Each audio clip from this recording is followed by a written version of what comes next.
Mtazamaji wa Mnyasa Media, karibu sana ndani ya channel yako ipendwa ya Mnyasa Media. Tumekutana hapa na shabiki wa Simba Matareka kuzungumzia ubingwa ambao umechukua Young Africans katika uwanja wa Meja Jenerali Samuyo, wakiweza kushinda goli 3-0 dhidi ya JKT Tanzania.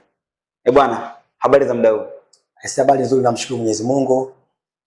Namshukuru Mungu kwa kuwa ligi imeisha sasa. Poleni kwa kukosa ubingwa. Tushapoa, ndo mchezo. Mchezo usipokubali basi utakuwa sio mwana michezo.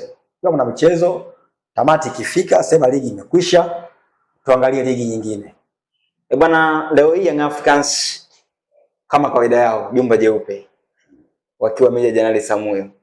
Bwana, shida ni nini? Kwamba bodi ya ligi haina nguvu, shirikisho la soka halina nguvu dhidi ya Young Africans, ama ni bora walipe faini mambo mengine endelee? Ule ni ujeuri wa Yanga. Ujeuri wa Yanga sababu hata mara ya kwanza walipewa adhabu. Nadhani walipewa adhabu mara ya kwanza. Na hii mara ya pili wamerudia tena. Na ukizingatia Yanga wakiamua lao wafanye, watafanya tu. Hata kama wakijua wanavunja sheria, lakini watafanya kwa sababu wana nguvu. Na wana nguvu, ili utakujua Yanga wana nguvu. Wewe angalia walisema mtaki katibu mkuu wa TFF, hawamtaki Mguto, mwenyekiti wa bodi ya ligi, na wote wametimuliwa kwa TFF. Kwa sababu Yanga walikuwa hawataki hao watu. Ndio hiyo Yanga ilikuwa ina nguvu kwenye ligi ya Tanzania zidi ya TFF. Kwa hiyo hata haya wanayofanya leo wanayajua kwamba mwisho wake anatokea nini. Na wanajua watakuyadhibiti. Yaani Yanga wanajua kutoa tatizo na kulitatua. Kwamba hili ni tatizo. Yeye tunalichukua hili tatizo tutalifanya, alafu tutalitatua hili tatizo.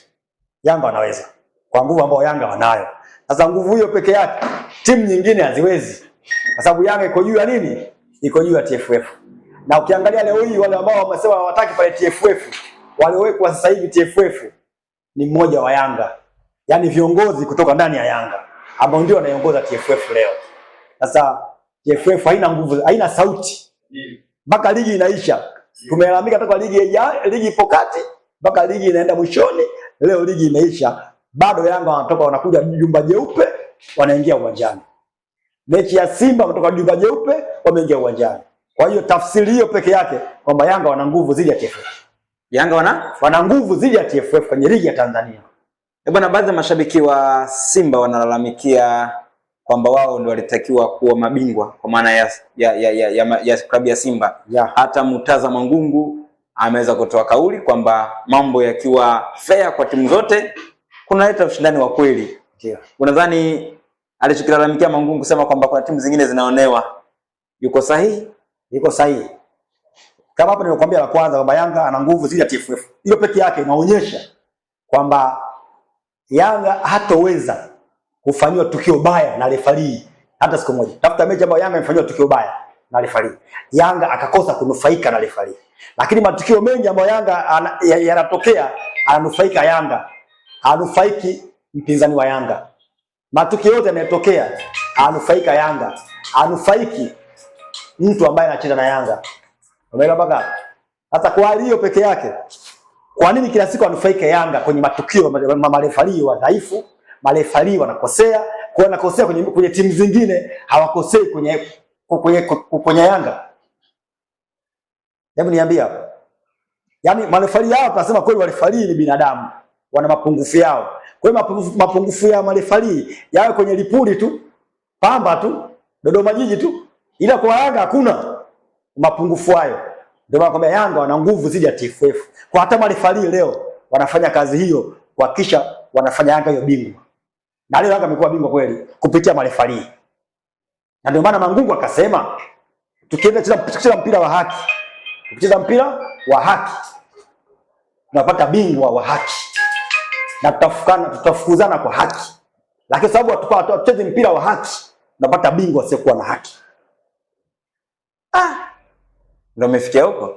Ndio maana yake unajua ndio maana tukasema tukienda kuchupri hata ubingwa utakuwa chupri. Lakini tukienda kwa haki, uwe anashindana kwa haki, ubingwa unakuwa wa haki na unakuwa na furaha. Kwa sababu tumepambania kwa haki, kwa jasho na damu. Lakini unafika sehemu unapambana, kuna mwenzio atumii nguvu nyingi. Ana replace tu kidogo, ametulia, hajaonjana goli 3. Huwa atumia nguvu nyingi. unakuta haki inakosekana, mwenzio anapata ushindi kirahisi tu, wewe unatumia nguvu nyingi afu upati kitu. Ndio inaumiza ile. Mwisho wa siku unachoka, mwenzio achoki, anaendelea safari. Bwana, sasa mna mechi moja mkononi ya kombe la CRDB Gombani Pemba tarehe 4 dhidi ya Azam FC. Hesabu zenu zikoje? Sisi tuna vitu viwili. Ukiacha hiyo mechi moja ambayo ya finali ya CRDB ya tarehe 4 na Azam Pemba, sawa? Ishi mpaka ishe. Una maana gani bwana kusema hivi? Sisi tutakuwa sawa na Morocco. Mnaenda kufungua kesi hapa? Tutakuwa sawa na Morocco. Watu wachukue kombe, tutakuwa sawa na Morocco. Mwisho wa siku maamuzi atakuwepo. Mna kesi mnafungulia wapi? Tafungulia FIFA.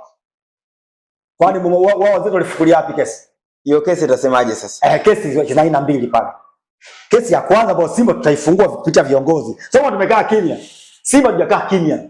Pamoja tunalalamika, tunasema Simba refarii, si bodi ya ligi, Simba tunaonewa, Simba tunahujumiwa, mengi tunaongea. Lakini mwisho wa siku lazima Simba tufanye kitu ili heshima ipatikane. Heshima haiwezi kupatikana hivi hivi. Ndio maana tukasema unaweza ukachukua kombe leo ukasherehekea, lakini usijua kesho yetu ikoje. Kwa hiyo sisi tutakuwa kama Morocco. Mwisho wa siku kombe itabaki kwetu. Mnakuwa kama Morocco tu. Kombe itakuwa kwetu mwisho wa siku. Mbona mapya sasa? Sio mapya, ni vile vile tu. Rufaa ambayo tunaikata ya kwanza kupitia bodi ya ligi yenyewe. Tumeshinda goli Zanzibar, sema ni Mwalimu limekataliwa, refa kakataa. Bodi ya ligi, kamati ya masaa 72 imekaa, imesema lile goli halali. Sasa kama kamati imesema goli halali, ina maana chama cha mpira Tanzania kimesema goli halali. Kwa hiyo sisi tuna pointi 3 tayari pale. Hiyo fight ya kwanza ndio hiyo. Tunahitaji goli letu na pointi 3 zetu. Fight ya kwanza ndio hiyo. Rufaa ya pili, wao watafsirie sheria. FIFA sasa watafsirie sheria. Umejengwa uwanja, umejengwa vyumba vya kubadilishia nguo, kila kitu kipo. Iweje timu mgeni anavaa nguo nyumba ya jirani alafu anaingia uwanjani? Kama sheria inasema iko hivyo, basi haina shida. Ikisema tofauti, basi mtu achukue daraja au anyang'anye pointi. Kwa hiyo vitu viwili hivi tutapeleka FIFA wakatafsirie. Bado tukasema aishi mpaka ishe. Ni kama mnajikaza hivi mashabiki wa Simba namna ambavyo mnazungumza hivi sasa. Sheria sizipo. Na Simba tutafuata sheria. Kama ulishakubali kama lile lilikuwa goli, unatakiwa sisi tufanyeje? Utupe pointi 3. Ndio sheria ilivyo. Hata kama sheria iko hivyo na hujatupa pointi 3 tunazidai FIFA. Tukipewa pointi 3 bingwa nani? Kwa unavyoona kwamba mnaweza mkapewa bingwa? Kwani wenzetu wa Morocco wameambiwaje? Wa Morocco wameambiwaje? Yule kapewa ubingwa uwanjani, kila kitu kakapewa. Akaambiwaje? Bingwa apewe Morocco. Kwa hiyo hata sisi tutakwenda na taarifa itatoka. Wala sio na wasiwasi ile mnyasa. Wewe bwana wewe. Kabisa sio na wasiwasi. Unajua unaongea jambo ambalo ni gumu kweli. Viongozi wafanye kazi hiyo, sio gumu. Ni kutafsiri sheria tu. Sheria za mpira zinajulikana na kanuni zake. Basi viongozi wa Simba watafuata kanuni na sheria ili waone wapate haki yao na wao. Kwa mnajilipua. Tajilipua tupate haki. Ipo timu kama unakumbuka vizuri. TP Mazembe kuna mwaka mmoja, sema 2018 2000 na ngapi. TP Mazembe pia ilitokea issue kama hiyo. Ailirudishwa TP Mazembe.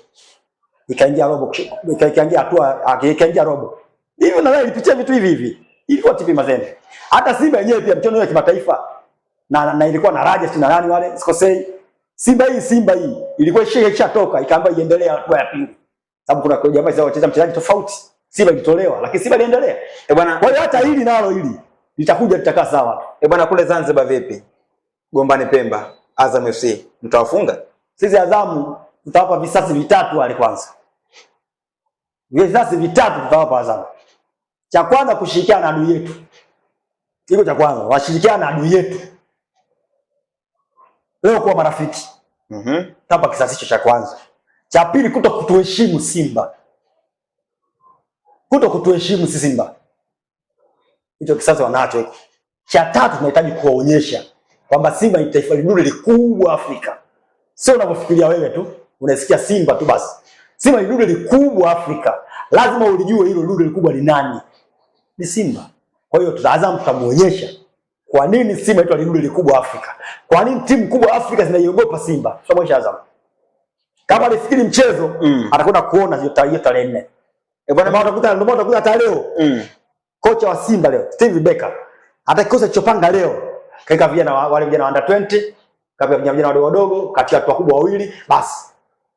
Kaenda mdogo jioni akaambia akanyanyua vifaa saa 12 mkatoto tu pale ili kujiandaa na mechi ya tarehe 4. Kwa hiyo hata wao bunduki wamewekewa pembeni. Kwa hiyo tarehe 4 kuna kazi kubwa, yani Azam akajiandae kisaikolojia. Bwana mimi nikushukuru, nikutakia kila la heri. Asante.